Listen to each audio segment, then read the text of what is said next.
Legislator Bynoe. Thank you, Presiding Officer. Good afternoon.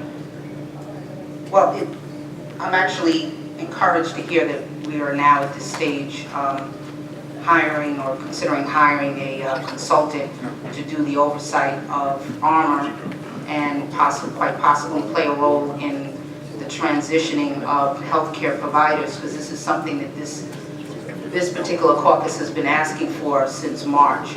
But that being said, I have some questions as to how we will move forward, specifically in reviewing and I guess evaluating even the work of this particular entity, Community-Oriented Correctional Health Services.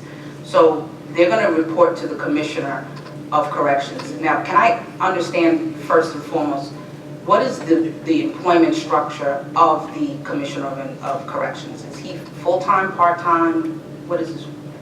Currently, my understanding is he's part-time. And could you explain a little bit what that work schedule looks like? I don't work there, and I don't oversee his schedule, so I don't have it available. I think Captain Golio's here. I'm not familiar intimately with his work schedule. I know he's attending some number of days per week, but he doesn't answer to me, so I don't know specifically what his work schedule is. But I do know that he's at the work site some number of days per week.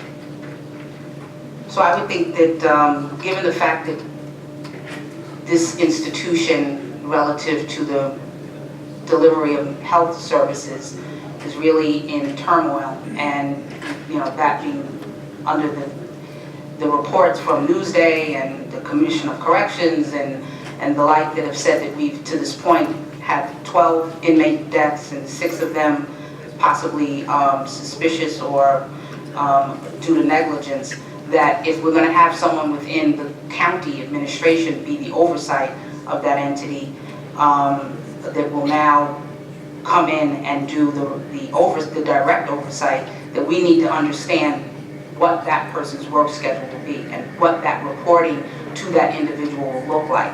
Will it be in the form of a written report? Will it happen weekly? What kind of interaction and what level of information sharing will happen there? I think it's really important that we do that at this point, and I'd like to have a better comfort level in knowing what that would look like. Well, let me be clear. I thought I had stated this before. This group is going to be working with the Health Service Administrator as well.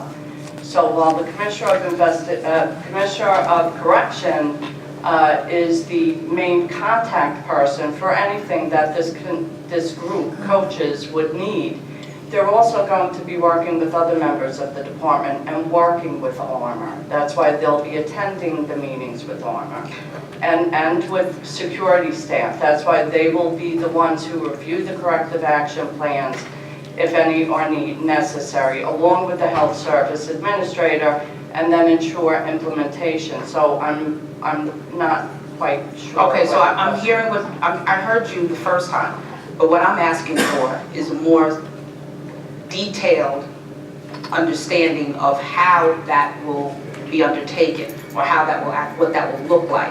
So you're saying that there will be an oversight, and they'll be looking at Armor, and they'll be working with Armor directly, they'll be working with members of security directly, but ultimately they're going to be reporting into the Commissioner of Corrections, correct?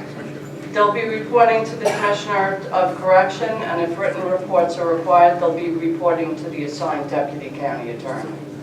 Okay, so the Commissioner of Correction is part-time, and we don't know what days he works, and we don't, and based on what I've seen here through the contract is that they're only required, COCHS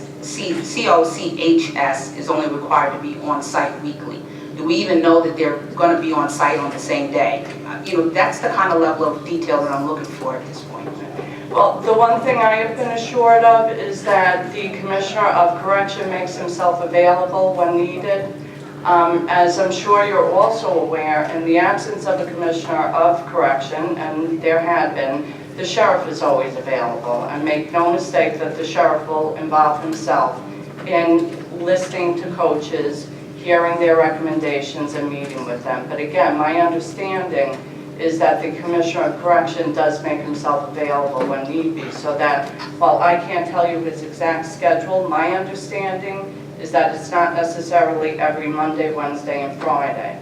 If there's a specific instance where the sheriff wants him there, he's been there. That's what I've been informed, and that's what I expect will happen. Okay, so my takeaway from what has occurred over the last year is that this is played too loose, and that there aren't really any real specific timelines and detailed reporting requirements, and that is maybe why we're here today at this place. And that I think that the administration within the jail system and also within this county government should pay closer attention to creating a structure that will ensure that everybody that's responsible for the care of the inmates are communicating effectively, and that everyone is continuously made aware of any issues and concerns.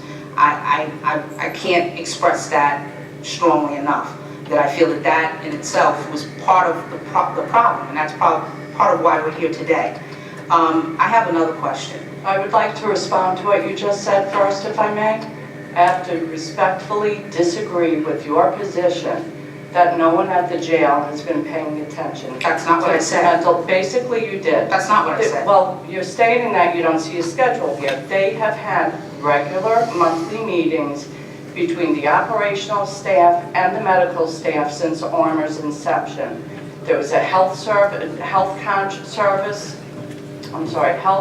contract administrator who is very involved, and for the time that I was assigned to the Sheriff's Department, I met with them on a regular basis.